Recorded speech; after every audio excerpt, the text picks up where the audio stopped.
There already is a whole bunch of folks who are organizing and planning for a bunch of actions that will be taking place around the inauguration. But here's what's interesting is that Trump has made it very clear that he will start to shoot on American citizens and start to jail American citizens, right? But that is exactly the process that we have seen historically that mobilizes the masses. So it is repression that first of all leads to violence, not activism. And I can tell you that the folks who are involved in the climate movement are extremely committed to nonviolent civil disobedience. Hello and welcome to Planet Critical, the podcast for a world in crisis. My name is Rachel Donald. I'm a climate corruption journalist and your host. Every week I interview experts who are battling to save our planet. My guests are scientists, politicians, academics, journalists, and activists. They explain the complexities of the energy, economic, political, and cultural crises we face today, revealing what's really going on and what they think needs to be done. These are the stories of the big picture. Go to planetcritical.com to learn more and subscribe. My guest this week is Dana Fisher. Dana is the director of the Center for Environment, Community and Equity and a professor in the School of International Service at American University, where her research focuses on questions related to democracy, civic engagement, activism and climate politics.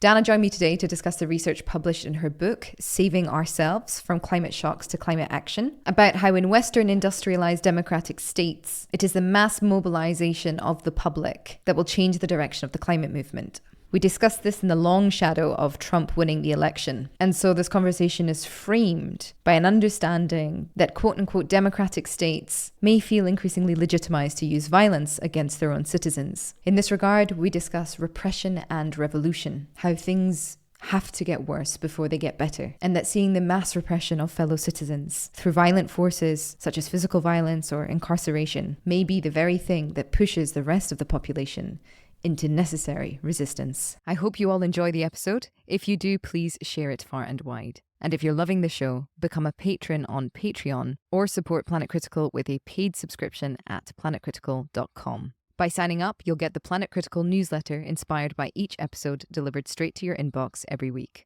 You'll also have access to the wonderful Planet Critical community who are full of inspiring thoughts, ideas, critiques, and determination. The links are in the description box below. I'm so grateful to everyone who chooses to support the project. I'm a vehement believer in ad-free and open access content, so Planet Critical wouldn't exist without the direct support of the amazing community. Thank you so much to all of you who believe in Planet Critical and keep the project going every week. Dana, welcome to the show. My first question for you is, why is the world in crisis? Well, the world is in crisis. Well, I'm happy to be here. Thank you for having me. The world's in crisis because we have fossil fuel interests that have, for years, been granted privileged access to our resources and to power. And they have done that through the market. They have taken advantage of all these various mechanisms through which they can gain access to power. And as a result, they have captured decision-making and basically kept climate action from ever going where it needed to go, which is to systemic change. So what we've seen instead is either pushes for incrementalism when they seemed like they had to do something, or outright climate denial. I mean, and I live in the United States. In the United States, we have swung back and forth between climate denial and incremental policymaking, which was celebrated as this wonderful effort to save the world, which, it was the best that we could do given our political system, but it was absolutely insufficient. And the reason that we had incrementalism is thanks to folks like Joe Manchin, who comes from fossil fuel interests and was using the connections to fossil fuel interests to basically capture the whole conversation and lead it towards incrementalism in a way that actually benefited fossil fuel interests in the end. So it all goes back to that. It goes back to, capital and the way that capital, yields power. And we don't just in the United States is a wonderful classic example of this. We see this all over the world, anywhere that they burn fossil fuels to make power. So basically everywhere. Just on that, could it not be that any industry that was providing the power and when I say power, I mean, the energy supply to the state, would just by the very nature of that relationship be capable of capturing, or perhaps inevitably capture, political power? Well, so if an interest becomes large enough, sure, they can capture political power, but it's quite difficult to do that. I mean, granted, there's plenty of social science that talks about how mining interests and other extractive interests have consolidated power, and when they consolidate power, basically it means that they take advantage of the different channels they can use to control decision making, and in so doing, they basically are able to control political outcomes. Right? I mean, in my country, it's really quite charming that industries are given such an opportunity to contribute to political campaigns, and as a result, surprisingly enough, a lot of these economic interests do just that, right? And as a result, they have access to power that everyday people don't have. It's very hard to, balance like people and people power against the power of capital when capital is so accumulated and, so capable of controlling decision making, which is a real problem. And so, that's part of this whole system. But I think the most egregious of those that lead to the ways that, the world is fucked today is due to fossil fuel interests, which are given subsidized access to natural resources around the world, are encouraged to extract in ways that don't cover the environmental externalities of the actual extraction process. And then they also are given all of these opportunities to pollute and contribute to pollution in a variety of ways without paying for it. We have all let them do that for so long, and it's very hard to shift this, this oil tanker and turn it, right? I used to call it like an air traffic, like what are they called? The aircraft carriers, but it really can be the oil tanker. But those are hard to turn to.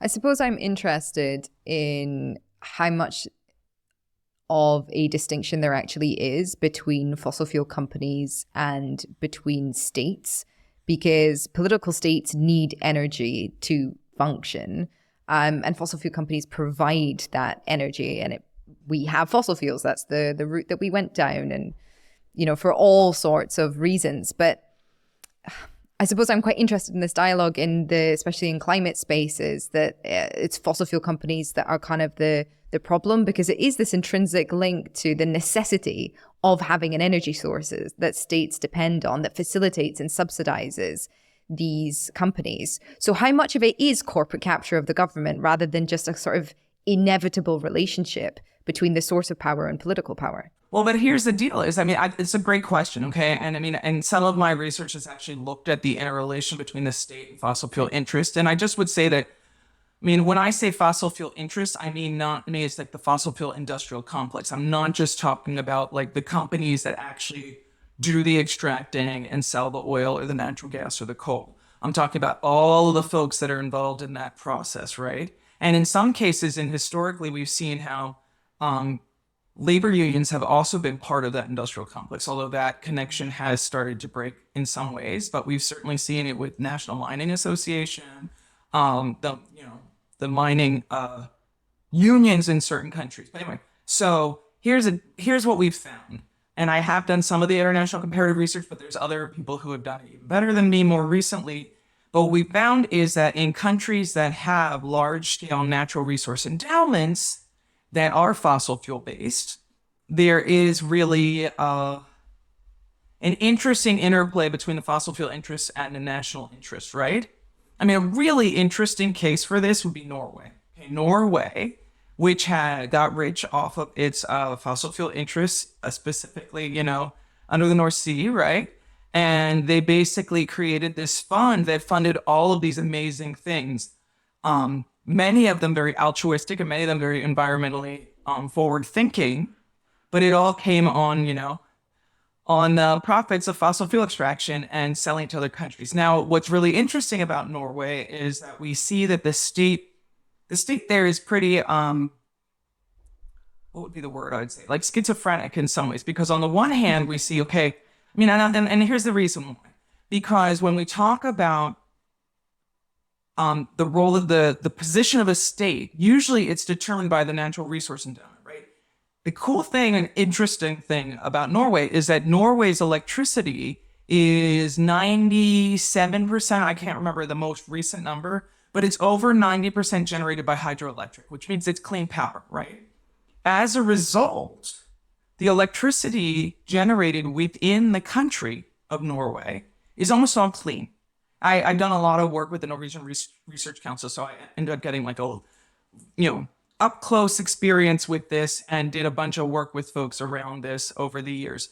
So as a result, Norway embarked on this amazing, I talk about this in the book, and this amazing effort to transition its transportation sector because so few of the emissions that it was generating were coming from electricity production versus other countries, right? And because of that, they basically encouraged everybody to move to electric vehicles. And it's been an extremely successful process where basically it's cheaper to buy an electric vehicle than to buy one that burns fossil fuels. And if you have an electric vehicle, you are basically plugging into a clean grid, right? But what's interesting about Norway is, so Norway is one of there are a small number of countries where they do not burn fossil fuels to generate power within the country. Those countries are really different from the countries that benefit from fossil fuel extraction and actually use their indigenous resources to fuel their economies. Those countries are certainly captured. The United States, the best examples of those, United States, Canada, Australia. They were a big part of the Just Cans Alliance, which is one of the reasons that the climate regime way back when it started was extremely slow to implement any legally binding climate policy, right? Because of those folks. Because there is really this connection. But other countries are not the same, and other countries are not so beholden to fossil fuel interests. In fact, countries like... But can I just pause you and go back to Norway though there quickly? Yeah. But could Norway afford to do all of that because it was selling its indigenous fossil fuel production under the North Sea? Well, so that has not funded this transformation of the transportation sector at all. And it did not fund, maybe way back when it built its dams, it may have been funded by money coming from selling its fossil fuel elsewhere. But really, Norway could function as a clean state and do what it does in terms of its clean state very well. What its people suffer from no longer selling its natural gas to other parts of the world. It wouldn't be certainly as wealthy. It wouldn't have as much tax benefits, but it would not really, I don't see that as affecting basically the clean energy transition because it's already done in Norway. It just is using that for extra benefits for the people, right? And it also is using that for like a lot of developmental assistance, right? So all of its clean funding comes from dirty money. Well, right. That's kind of this schizophrenia that you're talking about with Norway. And this is what I've read. Like most of its pensions are tied into its sovereign wealth fund that comes from, the selling of fossil fuels. And most of its infrastructure has been built as well from that. Like essentially the social security state is funded by this. Right. So it created the money. But I think a lot of, it's like the same example as we could use with a bunch of these big foundations that originally got their money from denuding the planet or like exploiting people or the environment, right?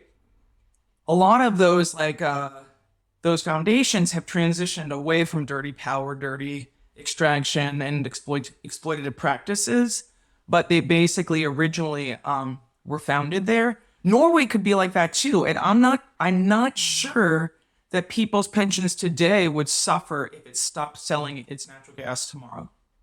I don't know. I haven't seen analysis of that. But Norway is a really interesting example because it has all of this natural resource endowment, but it doesn't use it internally to the benefit of its people, at least except for in terms of this tax revenue that you're talking about. So that's an interesting one. But there are countries that do not have any natural resources to burn.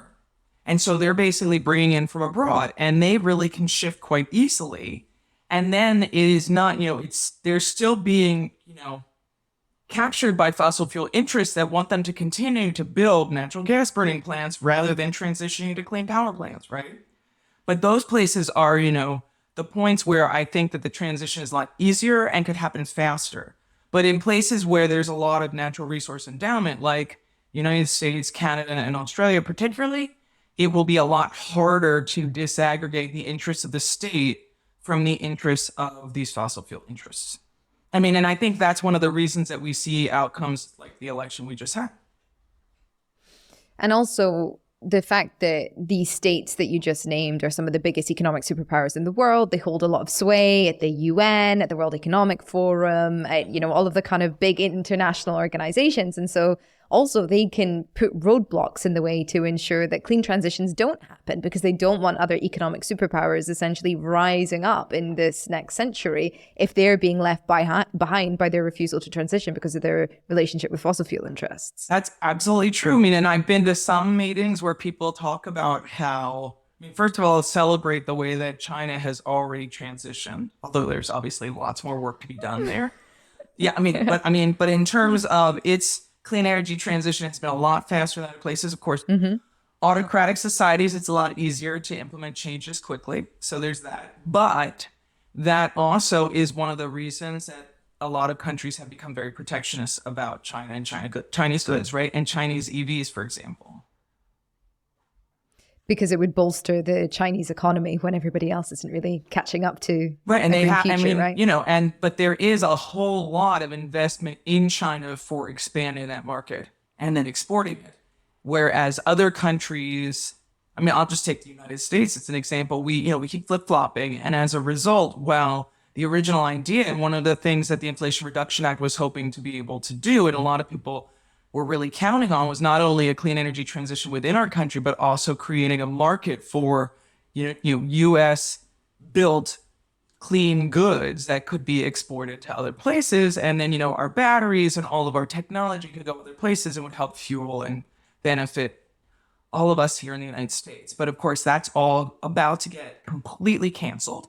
And, and we will fall behind, and everybody will learn about what a tariff actually is if you've been following any of those discussions online, and how tariffs actually affect us and our prices. It's going to be a fun couple of months for sure, if not years. There's an interesting parallel for me between this fossil fuel interest, so the wider sphere, interest capturing political power, and then state interest capturing clean power. So the fact that the vast majority of the minerals that we need for the clean energy transition are now dominated by China, the fact that they are also the producing most still of the solar panels and the wind turbines and the battery, and just streaks ahead of the technology. And it seems to me that that is also one of the reasons why countries like the United States are really resistant to making any shift, because they didn't think about it 20 years ago when China was going around snapping up essentially all of these different supply chains. And now it guarantees a shift in world power. Hopefully not another person coming out on top or another country coming out on top, but definitely a shift. And so this is why I think people feel so stuck when they look at, we were talking about this before we hit record, COP29, when they look at these other negotiations, because the technological details might be there, but the power dynamic is still the same. It's still this kind of domination and this hierarchy and this endless bickering is essentially between men. It does tend to be. And so that's why I'm really interested and really glad you come on the show to talk about your book and the climate action that can be done from the bottom up, essentially, because it does seem like these great big powers are completely unable of saying, hey, do you know what? We might have to give up a little bit of our power in order to facilitate the future. For sure. But there's an amazing historical precedent that those in power never, it's out of my cold, dead hands, right? Nobody wants to give up their power. And I think that maybe we were all a little naive in thinking, I guess, so as I talk about in the book, when I came of age, I was an ecological modernist. The theoretical perspective of ecological modernization, which comes out of Europe, Germany, and the Netherlands. And that was kind of my big perspective. I thought that technology would save us, and it was all about shifting from end of pipe solutions to solutions where the whole supply and production process would transition, right? And I was like, okay, this is great. So we don't have to there is no need for a revolution because the system will do it for us because it will be economically viable. And people were people started talking about inequality and the growing, expansion of inequality around the world, which we hadn't been thinking as much about back in the 90s. And also talking about the ways that this would like really limit freedoms in a whole bunch of ways.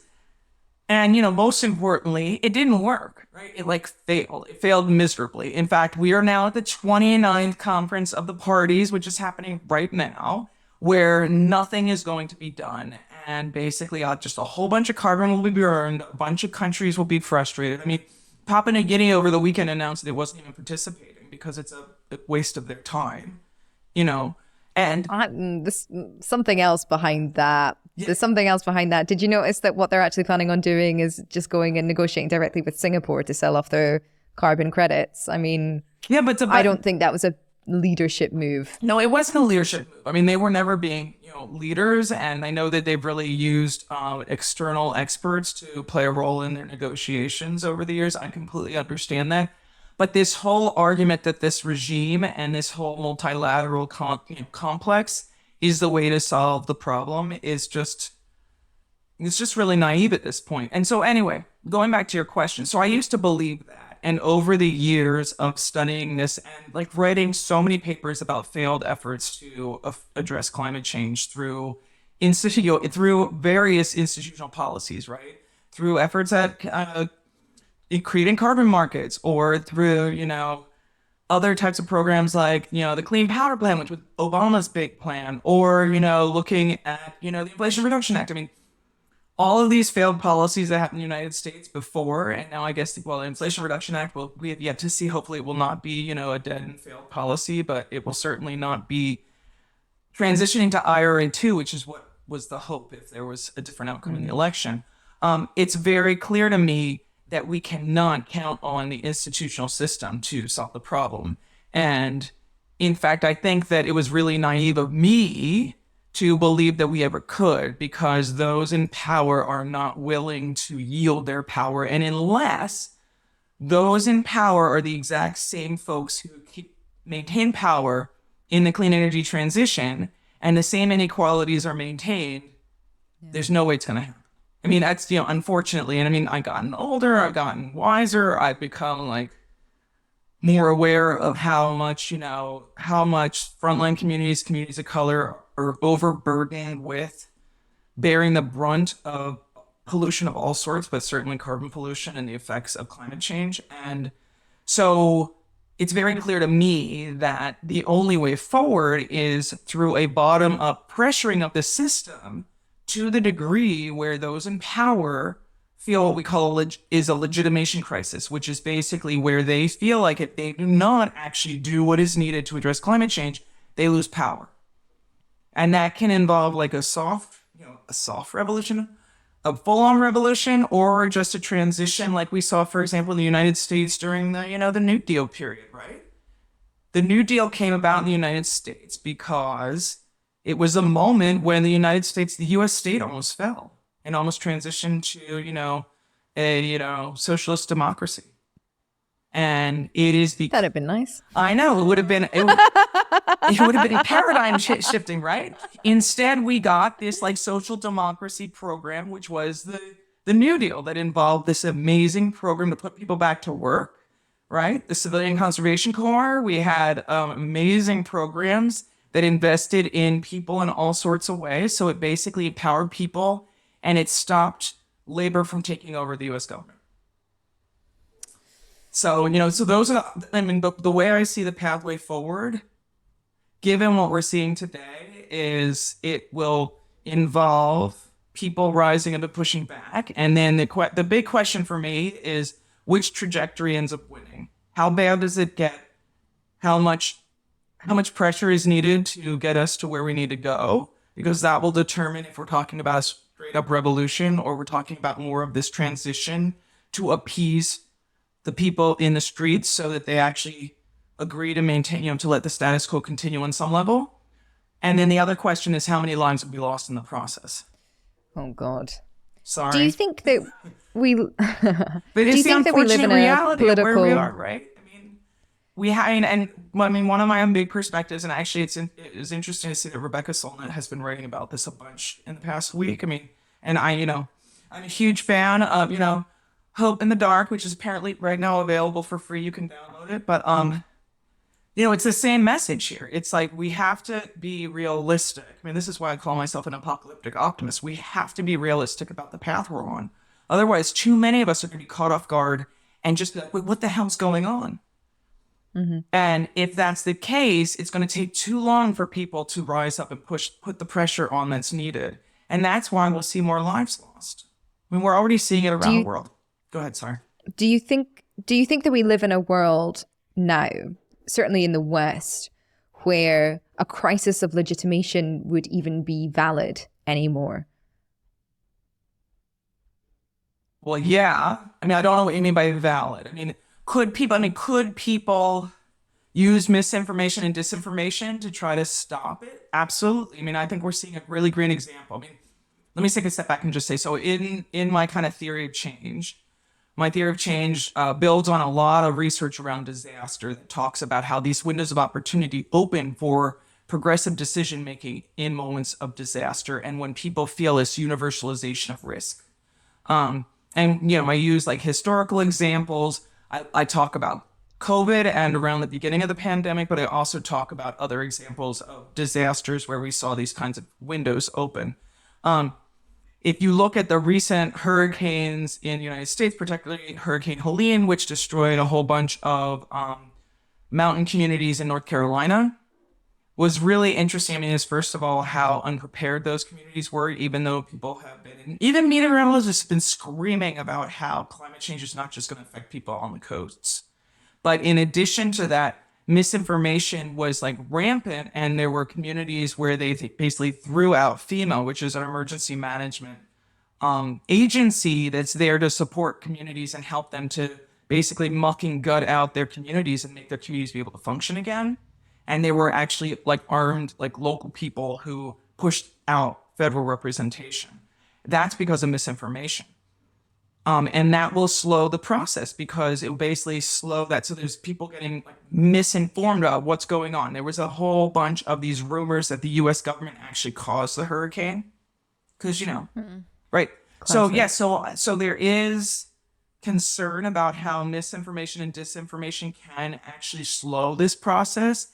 And there's no question that there's going to be a window where we still have the opportunity to save ourselves. Right. Well, I suppose this is my question. Like, we have seen the 45th president of the United States refuse to concede the election or concede his loss. He's now back as president number 47. Mm-hmm. And he seems like the type of person, and the team around him seems like the type of people that are playing off of the playbook of autocrats, in which they don't give a flying fuck what the public think, which emboldens them to lie brazenly, similarly to how Boris Johnson behaved when he was leader of the United Kingdom. He can say what he wants because he doesn't actually care about being caught up, because he is so he has welded power so well to himself that it doesn't matter anymore. Absolutely, along with all of these tools of misinformation and disinformation. So this is what I mean with like a crisis of legitimacy. Like, if people rise up and go out into the streets and do something. I mean, look at what we're seeing with the genocide in Palestine right now. People all over the world, hundreds of millions on the streets, and nobody's government is doing anything about it. Absolutely. But I mean, so first of all, there's a proximity issue there, but we're going to put Gaza aside for a second. And I want to just say, like, so first of all, you're absolutely right. So we have basically climate denier in chief is coming back into office. He wields power, and he has consolidated power more than he had 8 years ago when he came into office. But here's what's interesting, and there's no question, people will rise up. There already is a whole bunch of folks who are organizing and planning for a bunch of actions that will be taking place around the inauguration. Before I wrote Saving Ourselves, I wrote American Resistance, which I had to pull out. Now I put out because, it's very relevant, which is all about how the people rose up and pushed back against the Trump regime and his policies during those 4 years. But here's what's interesting is that Trump has made it very clear that he will start to shoot on American citizens and start to jail American citizens, right? But that is exactly the process that we have seen historically that mobilizes the masses. So it is repression that first of all leads to violence, not activism, because like I can tell you, and I actually have lots of data, including data I collected and we closed a survey right at the election, specifically looking at the tactics that people were comfortable with and the positions on political violence. And I can tell you that the folks who are involved in the climate movement are extremely committed to nonviolent civil disobedience. So they are not going to get violent. Nobody is talking about blowing up the pipelines. I did have somebody ask me about it online today, but beyond that, no, that is not a strategy that's being considered. What a strategy that is being considered is Trump is going to call back the tanks to Washington, D.C., which we had in the summer of 2020. And what happens when you have repression is that people push back and the lines blur between people's understanding of what they, what they're comfortable doing. I mean, the lines don't blur in terms of like where they should go, but rather if you're going to be jailed and held anyway, why not be, more brazen in your civil disobedience? So I expect that people are going to be repressed. They are going to be criminalized. They are going to be targeted, and they are going to be martyrized. And the process of that, which we saw during the civil rights movement here in the United States a long time ago, is going to turn so many more people out and mobilize the masses in ways that was never possible during the Biden administration. But we live in such a different time now as to in the moments when people could rise up because of frankly, the military power that is now available to states that is not available to citizens. Back in the past, both sides had guns or both sides had fists or the power imbalance wasn't quite as great. In my country, everybody's got guns. I should just remind you. So, you're right. But to some degree, I think that it depends on the country, right? And it depends on the political and resource context. I just can't think of a country in the past, say like 40 years when, weaponization has gotten so advanced in which that has worked. I'm thinking about the slaughter of 1 million Indonesians that was backed by the US government, that was essentially they trained and they armed, the Indonesian military coup to go and slaughter them. And that totally stamped down the revolution there.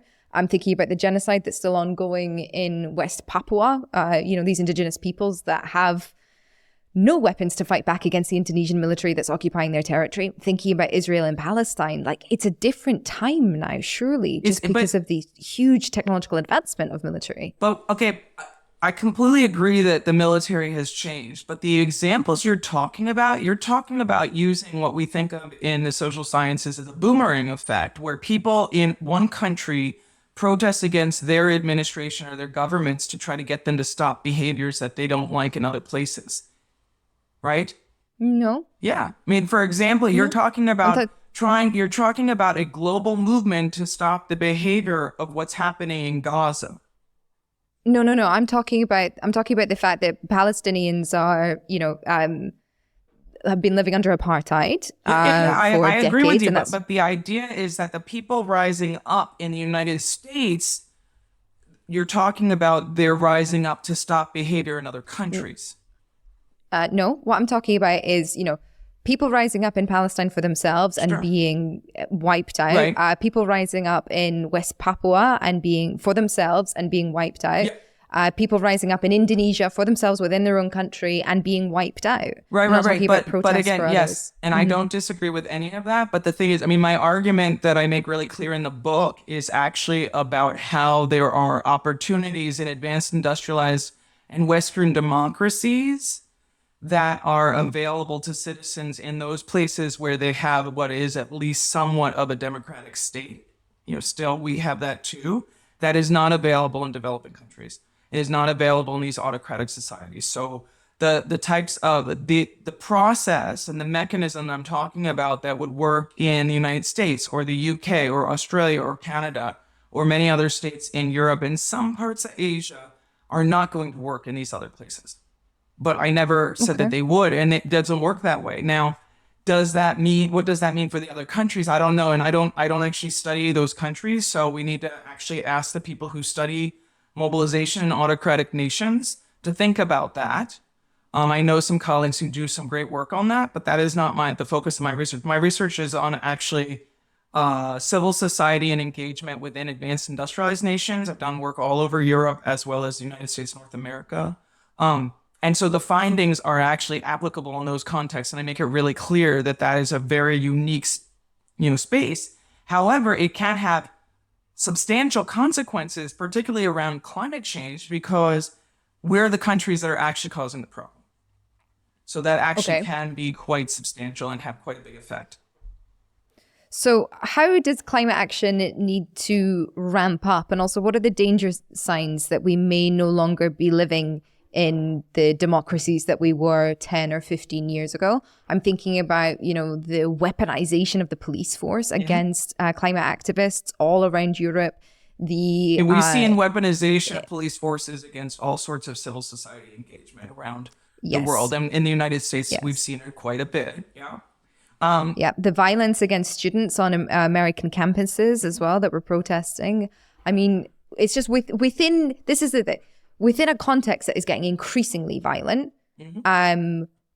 What kind of action needs to happen, and how do people also kind of respond possibly to that repression that you're talking about? And I mean, how do we unfortunately, keep those windows open? The type of repression we're talking about is actually consistent with the type of repression that was experienced by many citizens during the struggle for women's suffrage or the civil rights movement. It's actually not that different. I mean, there was a line that's different in terms of the rights that students had on campuses in terms of assembling. But if you look at the kind of violence that we saw last spring, it's very consistent with the kind of violence that was taken against students on campuses during the war in Vietnam, during that period of time. During the environmental movement back then, although it was less environmental activists, it was much more anti-war protesters and civil rights protesters. So it hasn't changed that much. But what we know from and what research tells us from those periods of time is the ways that violence against peaceful protesters actually expands capacity and expands the movement in ways that helps it become more of a critical mass. And when you have a critical mass, pushing back against that becomes a lot harder for the state.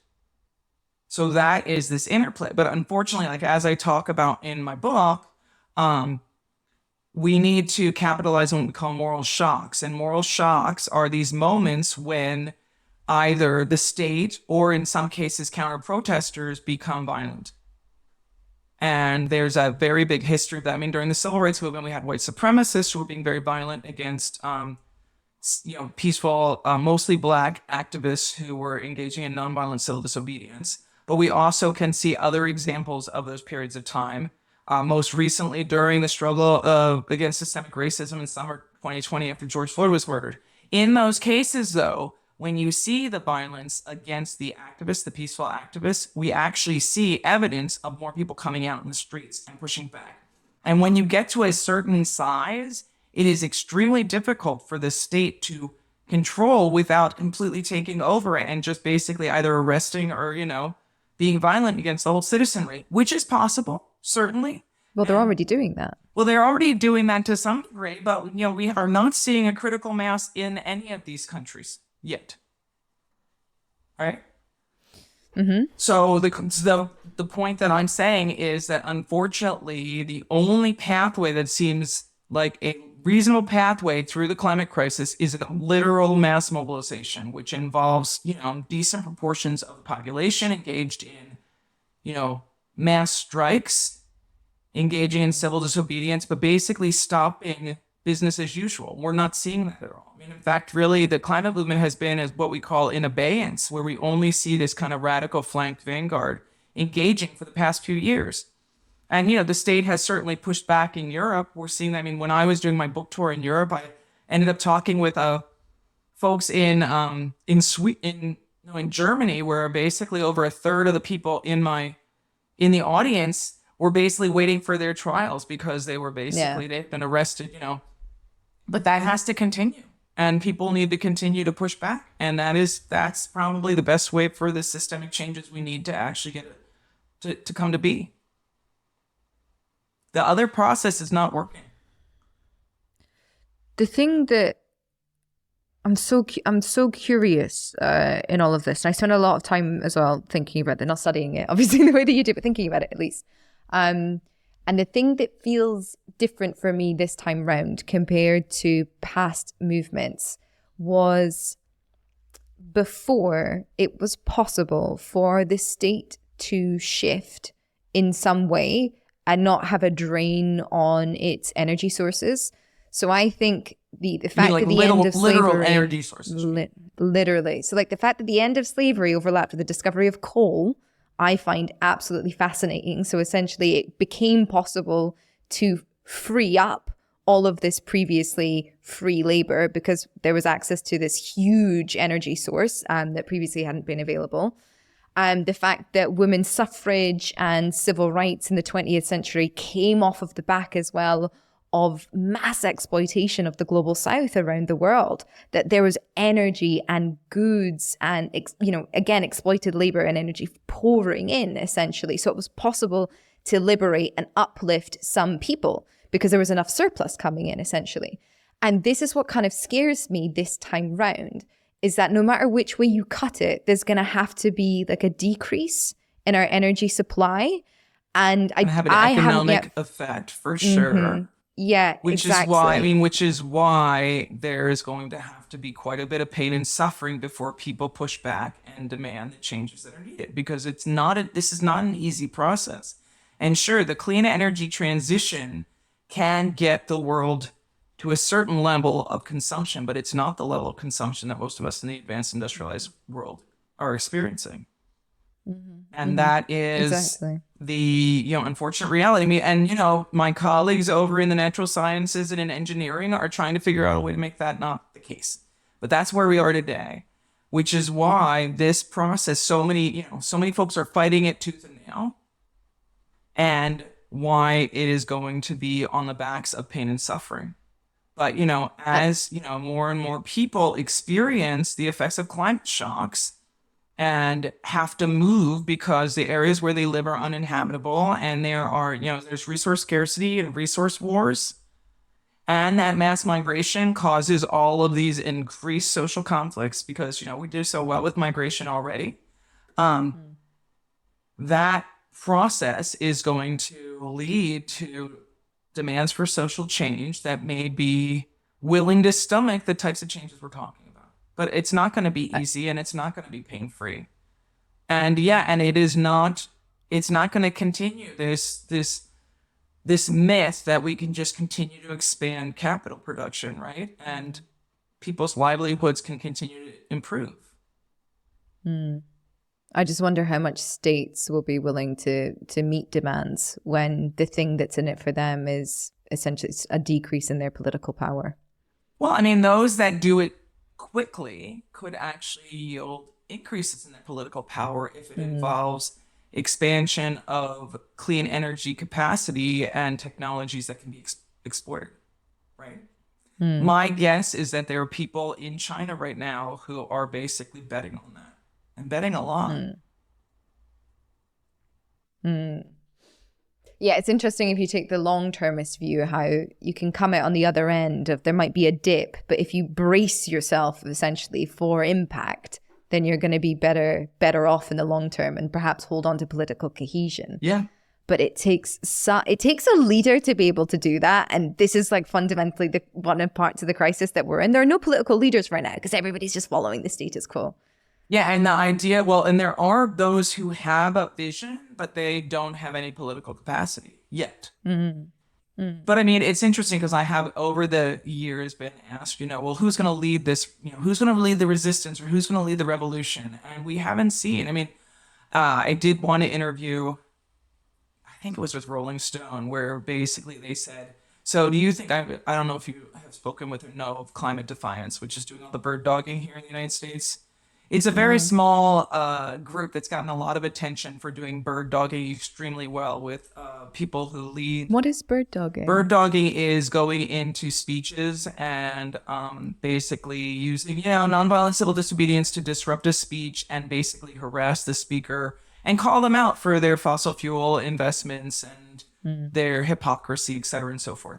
So that's bird dogging. So we see that a lot with elected officials and with business leaders. And this one group did a lot of that. And it was funny because I did this interview where they're like, so do you see the head of this organization as leading the revolution? And it was just, laughable. Like, is he the Malcolm X of the future? And the deal is, we don't know who the Malcolm X of the future is. We don't know who Martin Luther King Jr. is. We don't have those people yet.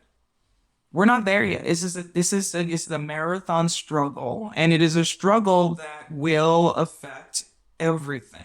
Which is the problem, is that the climate crisis affects everything. It affects all of the ways that the production process happens, and it affects all of the ways that we live, work, and experience, our world. And as a result, it's a huge shift. And that is why people are like hanging on with their death grips. That's why those fossil fuel interests are there lobbying to talk about how they really are committed to carbon capture and storage, right? Right now at COP29, because this process and this transition is not going to be easy, and it is not going to be like a gentle float down the cascade. It's more going to be like falling off the cliff and figuring out who comes out the other side. And, but we know that people push back. I mean, it is true that those who have the least power and are the most, subjugated already, poor people in, autocratic societies who already have very little power and have tried to push back for power, it is very hard to see how that works. And, as I said, that's not the area that I study. I study advanced industrialized states, civil society, and mobilizations there. And in contexts where the citizens still have a voice, albeit maybe not the voice that they once had. And we see that with the ways that people are being prosecuted and criminalized around climate activism and other activism. There still are opportunities to take advantage of the systems that are in place that do have democratic, openness to citizens and civil society. And that is, I think, the best way forward. It is not a pleasant way forward necessarily, and it is certainly not going to be a pain-free way forward, but it's the thing that gives me hope right now, because all the other things that we have tried, and I have spent the past 25 years studying all of them and then watching them fail. So, out of the ashes. yes, exactly. And the people will rise. I mean, people rise. That's what we do. And in some, unfortunately, many cases, people then end up bloodied and, stepped over and jailed. But it's very hard as the masses rise to push everybody down and stop that. Because in the end, these states, at least the advanced industrialized states that purport to be democratic states, they're supposed to represent the people. And so to the degree that they recognize that, if you do not represent the people, it is very hard to maintain legitimacy. All right. Well, Dana, thank you very much for that. Out of the ashes comes some hope. My final question for you is, who would you like to platform? Well, I mean, so I think I was going to actually suggest Oscar Berglund, who is a colleague of mine at the University of Bristol, who does work on, he actually studied Extinction Rebellion. He's done some really interesting work, though, on kind of climate activism. And his work right now is with Colin Davis, specifically looking at how activism can affect policymaking. And they've done some really interesting work around that in the UK. Great. So I would recommend him. I mean, I also think, maybe you want to bring in somebody who's doing some of these, some people who are leading some of these kind of radical flank groups that are engaging in, civil disobedience, and see that path forward. There's a great guy in Switzerland. I'm giving you non-Americans just because, it's good to do that. Max Vogtli, Voegtli.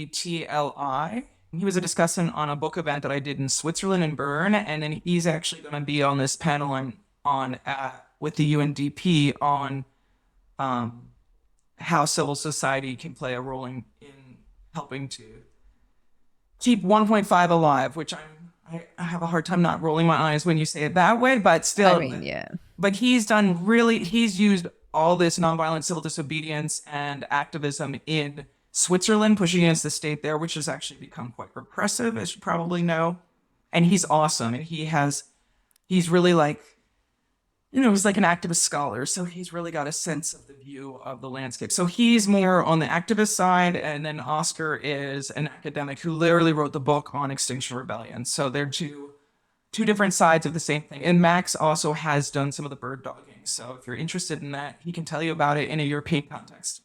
All right, wonderful. Dana, thank you so much. It was wonderful being here. If you want to learn more, I've put links to everything in the description box below.